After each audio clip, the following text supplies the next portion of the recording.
Welcome to the Sutherland Report once again. It is much appreciated. It is fantastic to have your company. One of the incredible privileges about doing this, and you know I have said this a number of times, is that you get to meet some absolutely amazing and inspiring people. And I mean this genuinely with my next guest. What is also wonderful is when you interview someone and then they introduce you to one of their friends. So I am very grateful to that person, which is Rabbi Ben Rosenberg, for introducing me to Sami Steigmann, and I'm going to bring him on now. Sami, thank you so much for joining me today. It's such a privilege. There is so much to talk about, and thank you, sir. Thank you, Mark. I'm very honored to be on your podcast and to address your audiences. For the people to know me, I am a Holocaust survivor. I'm a child of Holocaust survivors. Both of my parents survived. I'm a motivational speaker, educator, and I also served in the Israeli Air Force. My mission in life is an acronym of a Hebrew word called emet, which means truth. And this is to educate the next generation, to motivate them, okay, to become the best that they can be, to empower them to become upstanders, okay, because knowledge without action does not mean a lot. And the letter T stands for, uh, what do you call it? Oh boy. Don't worry, don't worry. Come on. Oh, wait a minute. I have an idea. Okay, Oh, tolerance. Okay. tolerance. Okay. And the letter T stands for tolerance. By the way, this is not live. You will edit it. We can do that. We're recording. We're recording now. We're not going out live. Do Good. not worry. Okay. Okay. So, and the letter T stands for tolerance. Does not mean to accept other people's misbehavior. It means to accept other people's opinion and culture. Just for you, just for the audience to say that all the links of Sammy's bio, etc., books that we will talk about, and I hope that this is part one of an ongoing discussion, because there is so much to sit down and talk about with Sammy, because in my humble opinion, if I may, your story is inspiring and your story continues to be inspiring. And Sammy, I just want to throw this as well in the wonderful young age you are. You have just discovered Hollywood fame by having a part in Scarlett Johansson's directorial debut, which is a film, Eleanor the Great. I don't think it's over here in England yet or over in the UK, but you have played a part in that film, and that's another reason why I find you inspiring on so many levels, because it means that you're going to go and do something new. So thank you for that, Sammy. Sammy, at the beginning, when you've introduced yourself, you have described yourself as a Holocaust survivor, and you were a young child. Can you begin to help us unpack that? Yes. Because there's something that was dreadful, appalling, disgusting that happened to you as a child within those circumstances. And I just wondered if you could Sure. unpack that, which is experimentation. First of all, let me explain, okay, my personal perspective what a Holocaust survivor is. Is somebody that was in one of the three type of camps, concentration camps. When they divided them in two groups, one of them would be murdered right away. Okay, the other one would become slaves and eventually also murdered. The second one is where my parents and I were deported by the Romanians, not by the Germans, okay, in a labor camp. In a labor camp, they did not murder you right away. You died through attrition. They worked you to death, they beat you to death, okay, they starved you to death, disease, and everything else. Uh, to give an example, people do not think that a labor camp was that bad. But to give an example, if a man weighing 180 pounds, okay, if that person was lucky and survived by the end of the war, that person weighed 60, 65 pounds, walking skeletons. These were extremely difficult, and later on I can go in some of the details. And the third one was the death camp. The only function of the death camps was to murder around the clock. Okay, in 2013, I was completely shocked. There were two articles, one in New York Times and one in Daily Mail in London.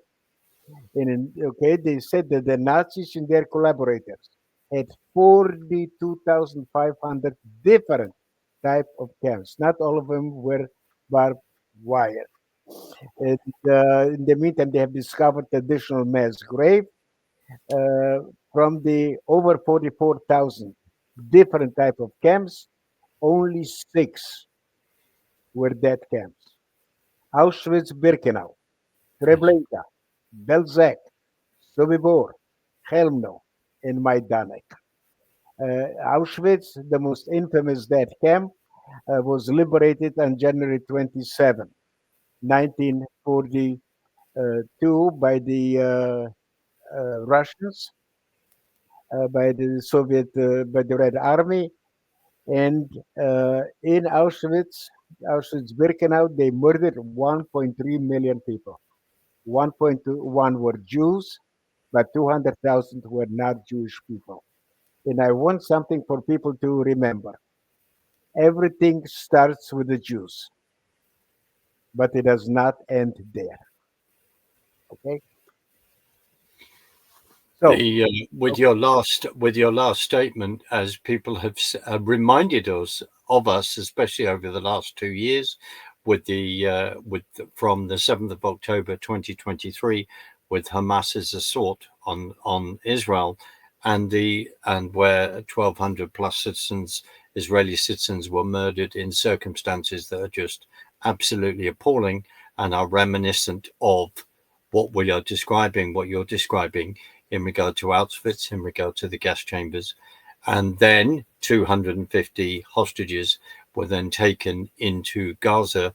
The reason I'm saying that, you know why, when you are talking about a man going into a labor camp at 180 pounds and then leaving or just about surviving that, reducing down to 66 pounds, we remember the scenes of the Gazan, the Israeli hostages released out of Gaza, and look at the change physically in them, and that's why at that time, not long ago, people would then refer to that as if they'd just walked out of Auschwitz, Belsen, etc. And this is all absolutely relevant. And there's that phrase, isn't there, that Sami, when you just said that how we treat the Jews are the canary in the coal mine in regard to saying where a society is.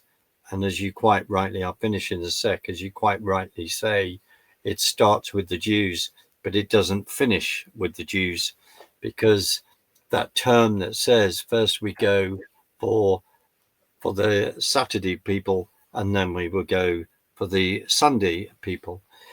Sami, Now, what I want to do is I want to add a couple of things. Is number one, okay, uh, 11 million people were murdered. Okay. However, 6 million were Jews, but 5 million were not Jewish people. Okay. At the same time, okay, a lot of people try to compare what happened in Gaza, in Israel, okay, on October 7th to the Holocaust. Please don't. Even the Nazis were not that brutal. But some people have to make comparisons to have a reference. If you really have to make comparisons, compare it to the brutality of ISIS. Okay? And so, therefore, we have to, everything started with words and bullying. You can bully a person, you can bully a group of people. And we have to be very precise. And I'll talk more about the words that we are using. Because, especially the politicians, have a tendency to use words that sound very good, that have no teeth. Okay, so absolutely. Okay. And if you want, right now, I'll give you an example. In the United States, there are only 24 states that require Holocaust curriculum. But guess what? It sounds wonderful. It should be in every state. However, the issue is that it's not enforced. So it depends on the principal. If they want to do it, if they don't want to do it, they don't have a standard curriculum. Okay, everybody teaches what they know or what they want. So that's what I'm saying. We have to be very, very precise with the words we use, okay, and to be on the same page, because otherwise I can say something and you may interpret it in a different way. I want you to understand exactly what I am saying, not your own interpretation. You raise that in your website, in your bio. You raise that in regard to the states. You talk about that from an education point of view, because this is the work. This is the work that you have been doing, and you still continue to do in regard to going into schools. Um, and educating. Sami, what's the percentage that you give out, that you mention in regard to how many people that do actually understand the Holocaust? You say that now there's a huge percentage of people that don't even, I don't want to put words in your mouth, that don't even acknowledge the fact that it existed, or they're not aware of that. Well, I sent you three clips. One of them, it says that half of the world population does not know that the Holocaust happened. One third thinks it's a myth or exaggerated, and young people, unfortunately, have no idea. And one of the things that I'm doing differently from other survivors, I do not dwell in what happened to me, because I don't like to talk about the pain that people went through, because all of us are going through traumas, through difficulties, obstacles in life. For that particular person, that particular event is very, very painful. What my point is to go through the stages, that it started from nothing. People did not react in time appropriately, and it kept escalating to a point of no return. So I want the young people to learn from history, not to make comparisons, to learn, okay, to see the signs of today and to know how to prevent future tragedies. At the same time, what is important to me, it's very difficult to understand how was it possible that ordinary people from Germany, from Europe, from other countries, okay, were willing, and they found it not only acceptable but required to annihilate only one group of people, of the Jews. And it's very difficult to understand. So I go through the stages, how the Holocaust happened, when it happened, and I'm starting with the end of World War One. Okay, we'll talk more about it. But at the same time, uh, w- my parents and I were not deported by the Germans. We were deported by the Romanians. And if you will ask any survivor, how come you are alive today? Everybody will use only one word: luck. My luck was that I was never separated from my parents. I was subjected to medical experiments. 1.5 million children were murdered. Okay. So because they found use of me, they did medical experiments, and the side effects, I'll feel them today. I will feel them for the rest of my life, every single second. but you will not see it on my face because I have a very high pain tolerance, and I'll tell you some funny stories about it. And at the same time, later on, not far away from the camp, there was a farm owned by Germans. And when they finished with the medical experiments, came a stage that I was dying of starvation. And there are physical signs: big head, swollen stomach, swollen feet. The German woman, since she had access to go wherever she wanted, when she saw a toddler, a Jewish kid, okay, with the signs that dying of starvation, at the risk not only of her own life, but at the risk of her entire family, she decided to give me milk. This is very important to understand that, okay, not every German was a bad person, okay? Unfortunately, there were not enough of them. And most of the people that saved Jews were usually ordinary people. The crimes were committed by, okay, very intelligent people. Okay, the camps were built by engineers. Okay, the medical experiments and everything were done by doctors. Kids were murdered by nurses and everything else. So highly intellectual, okay, sophisticated people did actually the murder. So we'll talk more about it. But it's very important not to make comparisons because people have a tendency to make comparisons and totally incorrect. I think the thing that I would like to say, Sami, to you is that we read history books, we watch films. I have for a long time on this subject matter. You go to, quite rightly, you go to museums of history. You go to Holocaust museums. You go to remembrance of that. There's one in London, and I've even been part of putting an exhibition in there. But that's another story.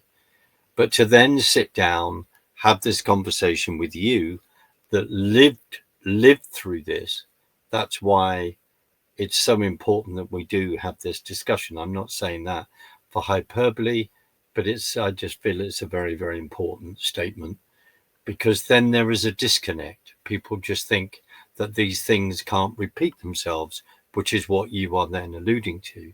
I want to ask you then, Sami, in your opinion, because we look at um, conglomerates like IG Farben that came together in 1925. Auschwitz II is where that labor camp, so that they can then build, so that the Germans could then build synthetic oil. As you talk about the engineers that built these camps, these intelligent Germans, we look at the education that was going on in the universities. Sami, in your opinion, how did a society go? We can go from the League of Nations, the Treaty of Versailles after the First World War. Maybe that's what you're alluding to, and Exactly. all the reparations that were paid. Sami, move from that point. Could you Okay. explain to me? Well, I'm going to start, okay, with the end of World War One when Germany lost the war. Uh, as individuals and as a nation, when things go bad, we have or we feel compelled to blame either circumstances, other people, other countries. So Hitler came and he said, German people, I know why you're suffering. Okay? Uh, the German army did not lose the war. We were betrayed and stabbed in the back by the communists. They always came first because they were feared, and by the Jews who were hated. So, like you mentioned before, okay, uh, the reason that people suffered so much after the war, because in the Treaty of Versailles, there were three punishments against Germany, very severe. Number one, they had to return all the occupied land. Number two, they could not have an army. I have seen pictures on the military parade that instead of having guns, they had shovels. And number three, they had to pay reparations to the countries, okay, that they fought against. And that caused inflation. All of us are familiar with individual inflation, personal inflation. But very few people and really understand, okay, national, okay, inflation. Like for instance, in the United States, I don't know about the UK, but in the United States, this country is in debt of $35 trillion. Nobody knows what a $1 trillion is. And what happened is, uh, in to understand what happened in Germany is that in 1917, $1 American was worth 4 German marks. At the height of the inflation in 1923, $1 American was worth 1 trillion. You could have a wheelbarrow full of paper money. You could not buy even a newspaper. Okay. So that's okay. When Hitler came in and said, "Okay, I know why you're suffering," and he started to blame, okay, the communists. As a matter of fact, uh, everything started with propaganda. Right now, we have something we did not have in the past, and that's why I don't want anybody to make comparisons, because right now we have the social media, which is much more powerful, including the media. But okay, the regular media, newspapers and everything. But Hitler, okay, started, okay, to repeat certain things over and over and over, and the people got indoctrinated. As a matter of fact, it came to a point that in 1932, during the elections, 30% of the German people voted for him. Okay. I ask even adults, but even especially young people, what was the initial goal of Hitler? And some of them say is to murder the Jews. That is totally incorrect. His initial goal was to have a Germany free of Jewish people. Okay? So, but why would the Jews want to leave? They were assimilated. They considered themselves Germans. They proudly fought for Germany in World War One. They lived there for centuries. So to make him leave, okay, willingly, what he did, he came out in 1935 with the Nuremberg laws. And in the Nuremberg laws, okay, they started to boycott their stores. They made life extremely difficult for them. But the Germans were not yet violent. So, because of the dire situations, a lot of the people left. And where did they go? They went to neighboring countries, to Europe. But one of the things that people are forgetting, and I was in Germany 3 times, uh, the Germans, even today, are law abiding citizens. To illustrate what I mean by law abiding, in the United States, 65 miles an hour is the benchmark. In Germany, it is the speed limit. So, in the Nuremberg laws, there was the law that German people do not associate yourself with your Jewish neighbors and with your Jewish friends. And because that was the law, the Germans felt patriotic to do so. Okay, comes the next stage. Okay, and that was 1938 when they annexed the neighboring country. Okay, Austria. Uh, Now you probably are familiar. I'm quite sure you are with the Operation T4. Go on. You heard about it? No, no. It may Okay. have a different word, but go. Okay, the T stands for the name of a street. Okay, T4. So what happened is the Nazis felt that the medically and physically ill Germans were a national burden, Right. financial burden to the states. So what they did, they started, to uh, do medical experiments to them and primitively to guess them. Okay, they were not yet very sophisticated. And each person, I don't care how old you are, has a voice, a strong voice. And a priest found out about it, made it public in Germany. There was a big outcry, and the murders, the killings stopped. But not before. They murdered over 200,000 mentally and physically ill Germans. Okay. And a lot of people do not know that. But also, in the same years in 1938, there were 2 days of riots in Germany and in Austria. Uh, Primarily, they were called Crystal Nacht, the night of the broken glass. In those 2 days of riots, sponsored by the state, they murdered over 100 Jews. They destroyed over 7,500 stores and synagogues and put in prison 30,000. That was the first time that the Germans became violent against the Jews. Additionally, the first concentration camp built in Germany was Dachau. Interestingly enough, they did not go after the Jews. They targeted their political enemy, the communists. It so happened that a lot of the communists were actually Jews. But that's why we have to understand and to be very precise, okay, to understand that the Jews were not the initial target. All they wanted to do is to leave Germany willingly and freely. Okay, comes now the next stage. The next stage is September 1st, 1939.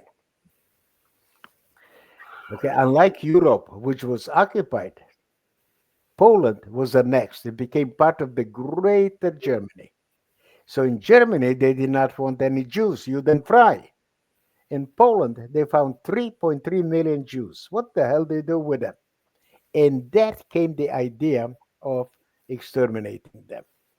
Uh, so initially, uh, they did not have yet the death camps. Okay.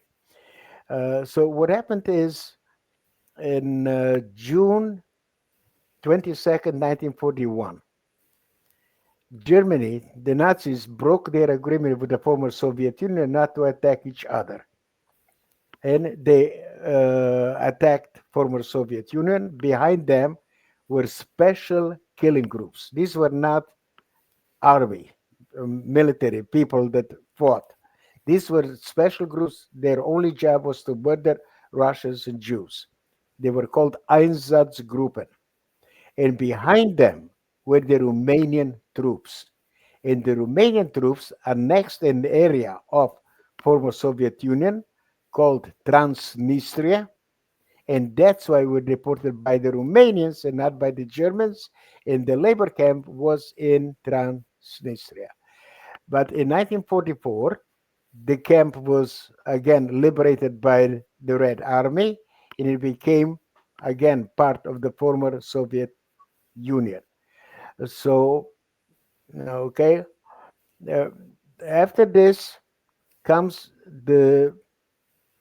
Oh, by the way, during that time, which is today is Ukraine, they murdered 1.5 million Jews. That period of time until 1942 is known as murder by bullets. And I will give you examples and everything else to understand. Sami, sorry. When you're talking about the German invasion into Russia, you're talking about Operation Barbarossa, I believe, and Barbarossa, yes, yeah, Operation Barbarossa, yeah. correct. And also when you're mentioning Transnistria, that still exists, doesn't it?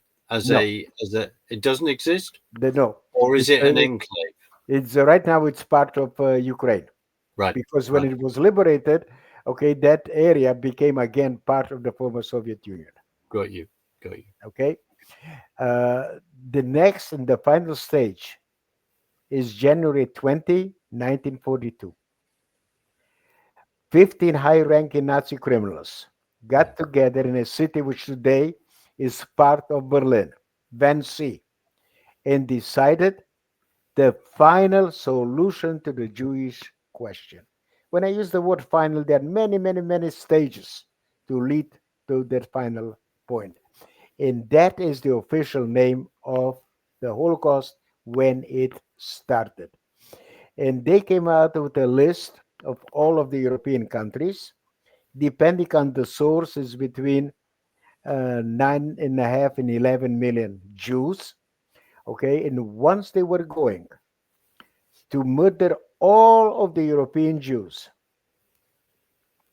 they were going to open up a museum in Prague, and they were going to call it the Museum of the Extinct Jewish Race. This is okay, so remember the beginning of the Holocaust, the official date, January 20, 1942. But there is, a lot more that you can talk about it. We can go more in detail. But learning from history, the young people will see the importance, okay, of reacting in time appropriately and not to be afraid to talk. And that is very, very important, because right now what's happening, I can talk only about United States. People are afraid to talk. And the way I prescribe it is silence is death, leads to murder. And here in the United States, people protest, which is fine, but in the name of free speech, they are actually inciting people. And that's why we have a lot of people in government that incite people to do harm to other people. And that is not free speech, that is incitement. And there are no consequences to them. Like, for instance, in Oregon, I don't know if your audience knows it or not, but for over 100 days they are protesting, and they throw bombs and everything else, and they're attacking the federal agents and everything. It's unreal.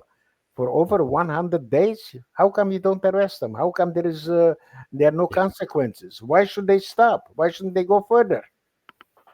And we're talking about the things that we have seen in places like Portland. We talk about the protests that have been going on all over the world in our capital cities, UK, America, Canada, Australia, singing from the river to the sea, which is, in my humble opinion, is the complete annihilation of Israel. So we have seen all of this. We've also seen in London, just to reference this, the ISIS flag on the streets of London, Hamas paraphernalia, along with, the Palestinian flag, the invention in 1964. You and we can talk about that at some point. Oh, by the way, you just mentioned something which is important. Okay, the Palestinians actually had a country; they still have, and that is Jordan. Okay, did you see the difference between the Jordanian flag and the Palestinian flag? Isn't it? There's A just one star. remove. Your Yes, star. the star is missing. Okay, and they lived in Jordan, but the Jordanians threw them out. The Lebanese threw them out. Egypt, okay, Syria. Very few people remember that the Syrians murdered 80,000 Palestinians. Nobody talks about it. The Jews. My father used to have a saying, the Jews are more Catholic than the Pope himself. So the Jews were the only one that decided to save the Palestinians. And see, they created a monster, and see what it is today. Well, you raised Jordan, and of course, under the British mandate, it was Transjordan that then became Jordan. And as people greater than me have then talked about, the Hashemite kingdom, we then look at that construct. We have to remind ourselves, you and I can go down this alley as well. This whole thing of the collapse of the Ottoman Empire, that nation states didn't exist at that time. Nation states then came about. we then look at, I think this is important history to then reaffirm. We then look at the mandate that the British were given, the fact that we then gave away 78% of the land that was promised to the Jewish people. Then they're left with 22%, which is this slither surrounded by many Arab Muslim countries. And we could argue, haven't they got enough? The Jewish people are then restored officially back to their homeland. They've always been Jews in that area. Now, I want to go back. No, Sorry. but I would. You just mentioned something. I want you to say something to understand. Okay. During the establishment of the State of Israel in 1948, between 500 and 700 Arabs, okay, left the country, regardless of the reasons. Okay. Okay. Right now, the fifth generation, they're still considered refugees. Never heard of it. From the Arab countries, okay, between 700 and 1 million Jews left. Not a single one was a refugee. They were absorbed in the state of Israel. And the interesting part is, okay, in Israel, they have about 2.5 million Palestinians. You have also in Judea and Samaria over 2 million.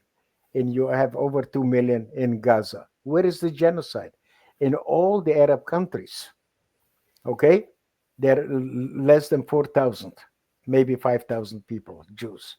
It's unreal. This is what I'm trying to say. It's propaganda. So what we have to say, we have to repeat things over and over and over until it becomes the new norm. And I will give you some examples on that respect.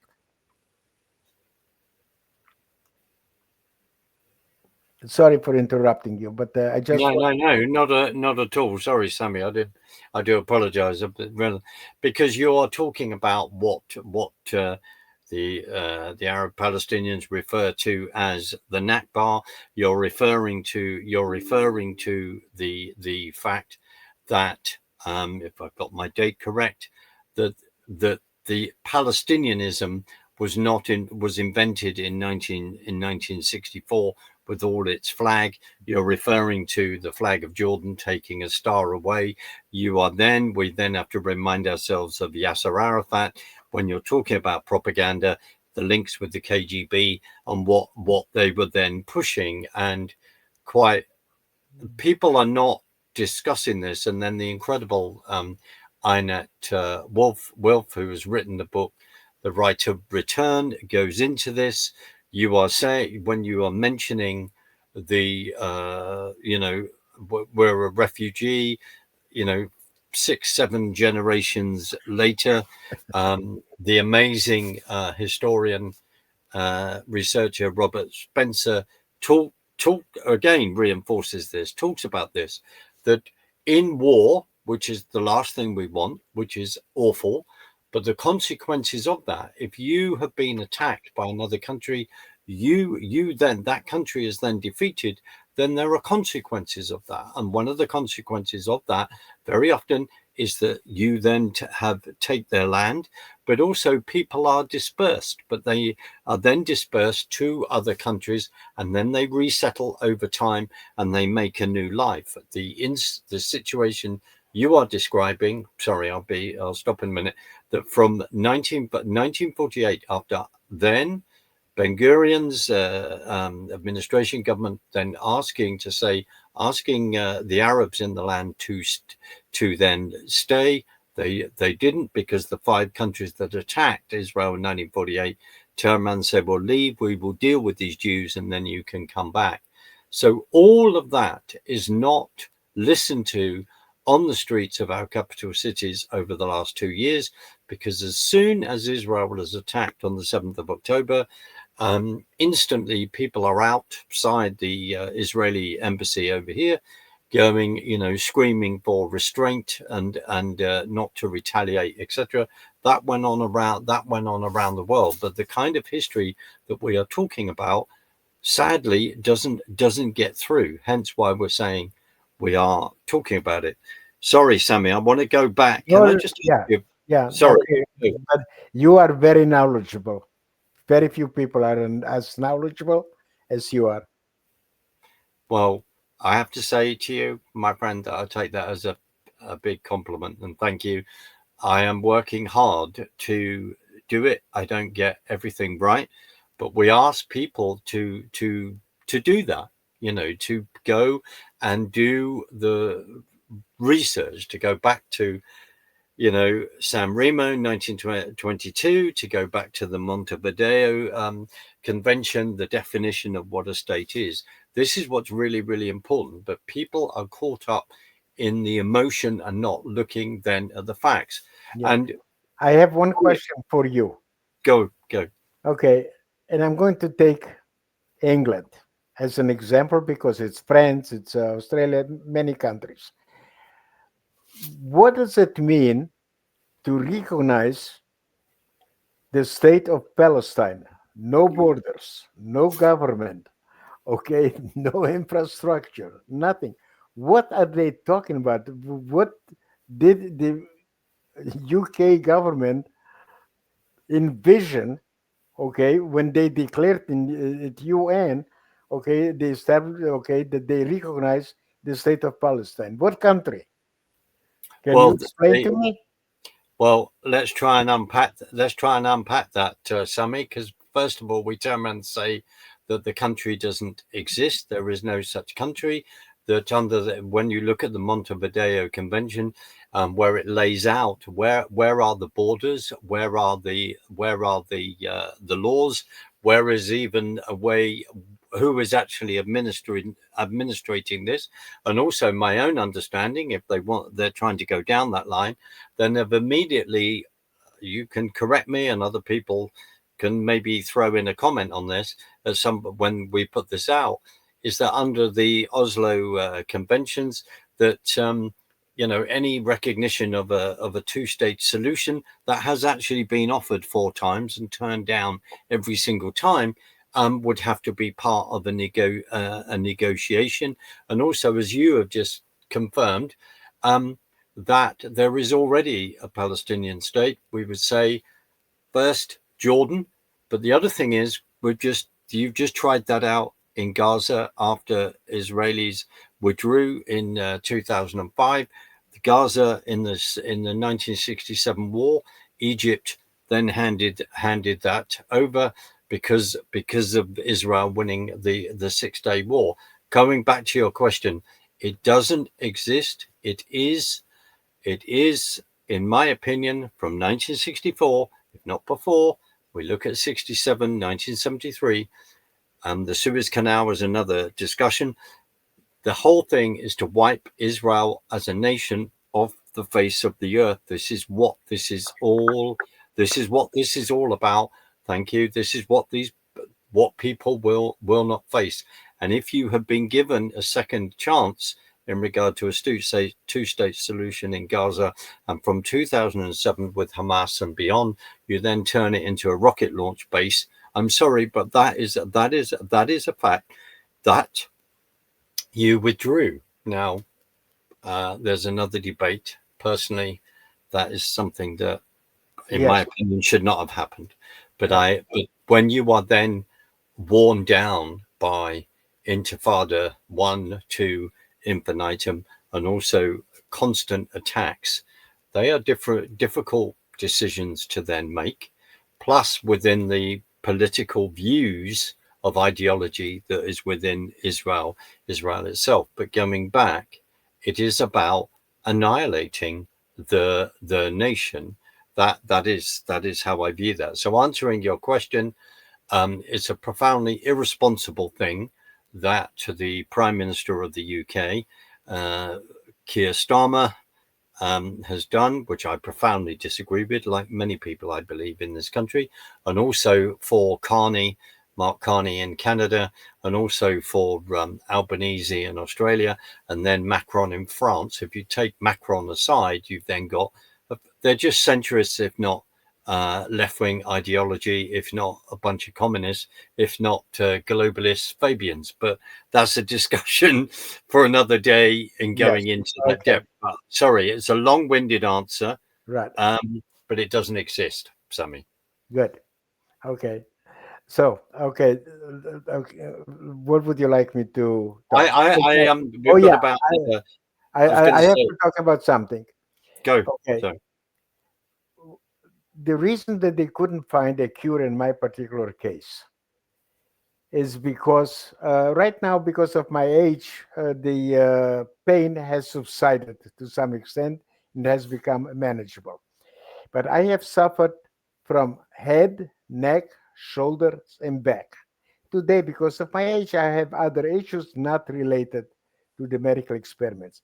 But they couldn't find the cure in my case because it's not localized. I don't know where it starts. I don't know how long it will be there, where it will go. Okay, the intensity of the pain and everything else. But in addition, I also have a high pain of tolerance. And the reason I'm saying it's so important to use and to be very specific with the words that I use. I spoke, okay, in New Jersey to ninth graders. And I wanted to explain to them what it means high pain tolerance. So I said, I went to a dentist. They gave me, he gave me 4 injections and he did not numb me. And he wanted to reschedule my appointment. I said, you don't have to. Okay. Okay. For some reason, I cannot scream. So I told them when I lift my finger, you stop, I lower it, you can continue. Okay. And he did it just to explain the high pain tolerance that I have. The kids sent me thank you letters, and one ninth grader said that she had to go to the dentist and told the dentist not to give her an injection. And I was on the floor laughing. That was not my intention. But you never know how you reach somebody. And then she said, with everything that Sammy went through, if he can still smile, if he can still be happy, so can I.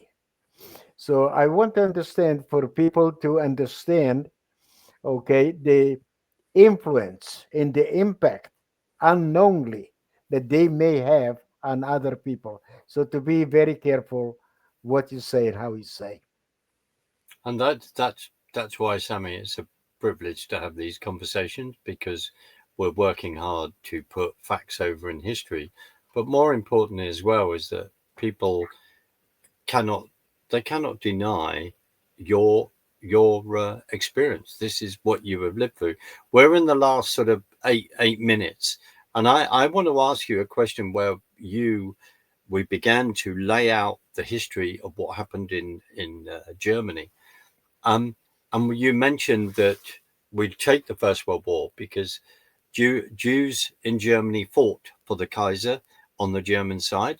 Jews fought for the British and other countries on their side, in regard to the Allies. Where, what's your? Can we remind ourselves about the Dreyfus case and the unfolding? Do you think that was quite a beginning of what then unfolded within Germany, and then leading to 1948 as a bit of a historical marker?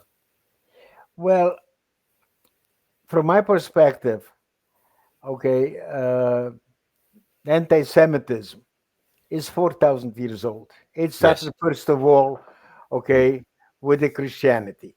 So obviously they had to blame somebody, because all of them, Jesus Christ and the apostles and everybody, they were Jews. How do you create a new religion, okay, coming from a different one? So you have to differentiate yourself. So initially, the uh, anti-Semitism was religious, then it became economic, then it became many other different things. And right now, it's Israel and its Zionism. For me to be a Zionist, I've always been a Zionist. For me to be a Zionist, that means that the Jews have the right to have their own country and Mm. decide their own destiny, good, better, and different. Okay, in very simple terms. But I do not like the word anti-Semitism. Okay, and I like Jew hatred. Why? Because anti-Semitism can be lumped with hate. It's a different form of hate. However, okay, when you say Jew hatred, it is very specific. And that's why I teach the young people to use the word Jew haters, Jew hatred, okay, and to repeat it over and over and over until it becomes a new norm. And it cannot be associated just a different type of hate. Okay, so this is, but basically what you are saying is there is a virus besides COVID that can never be eradicated.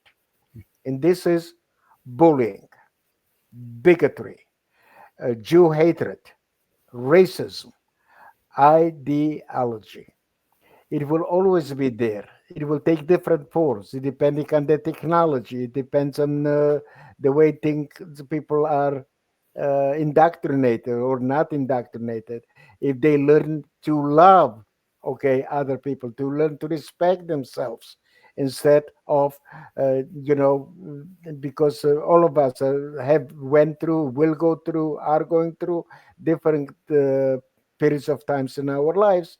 Okay, and they have a tendency to blame. I was, for instance, if you want, I'll tell you more about it. But I became homeless because of my friends, and there is people forgive, but it's easy to forgive from here, but it's difficult to forgive from here. And what two things do not happen in this country: people have forgotten how to disagree in a civil way, Yeah. and number two, they don't teach the young people to take responsibility for their actions. In my particular case, I said, okay, I have many reasons to be bitter, angry, revengeful against my friends that betrayed me. But I said, you know something? I made two mistakes and I took responsibility. Number one, I gave them cash. I did not put anything in writing. So I said, you know something? They are not guilty. They took advantage of my stupidity. So therefore, by taking responsibility, my need for revenge is completely gone. But I forgive from here. Today, I cannot hate. I don't hate anybody. I cannot hate anybody because I forgave from the heart. And at the same time, if I would meet them on the street, they're complete strangers. If one of them would approach me and say, "Hi, Sammy," I would talk to them. Okay? That's what I mean. Okay, taking responsibility. Nothing happens in a vacuum. There is something that you do that allows the other people, the people that are not nice people, to take advantage of you. So take responsibility and learn to forgive yourself. And I had to learn to forgive myself for making the mistakes, and I had to learn to be kind to myself. A lot of people, if we make a mistake, we dwell on it. Why did it? It's over. There is nothing you can do about it. Okay, just learn from it and move forward. And for instance, the hostages that came back right now from Gaza, my suggestion to them is don't just survive, live, move forward. Okay, and that is the lesson that I want to teach, especially the young people. Sami, we're coming up to the last couple of minutes, and in many ways, I think what you just said, which is deeply profound, I think that's a wonderful lesson to end on. And also, when you mention the hostages that have come back, is to keep those in our prayers and in our thoughts. It's indescribable what they have gone through. But Sami, I want to thank you for sitting down with me for nearly an hour and to say that I really would like to do this again. There is so much to talk about, to go through, and particularly going through your bio. And I'm just going to put this picture up again, which is a fantastic picture. you have informed me that that was taken by a top wedding photographer in your neck of the woods, in New Jersey, New York, and we've got some books that we need to talk about that you have appeared in that we haven't even got round to. But I think that this picture, it is an inspiration, because it's, I think, in my conversation with you now, it just says so much about who you are. And as that so often that cliche says, that a picture can paint 1,000 words. I think in your case that a picture can portray thousands of words, because of your life so far, and what you're going on and what you're continuing to do. I also would love to talk about your film experience on working on Eleanor the Great. I am going to put, I'll have to find, I will got the links. I will be putting links in our interview. But Sami, I'm going to play us out in a minute, but I just want to thank you so much for joining me and having such an incredible conversation that I hope we will continue with, sir. Absolutely. And I want to thank you, and I want to thank your audience, okay, for listening. And hopefully, okay, I cannot change anybody. I can only, okay, show them a different perspective. They have to make the change, and hopefully they will learn, and they will be the good people that I believe that they are. I And hear okay, you very. and teach their children and grandchildren to be good people, responsible people, and with love. Okay, okay, I'll play us out, Sami. Stay with me, and I'll say goodbye to you officially on the other side. But thank you. anyway, but thank you, my friend. Let's play us out.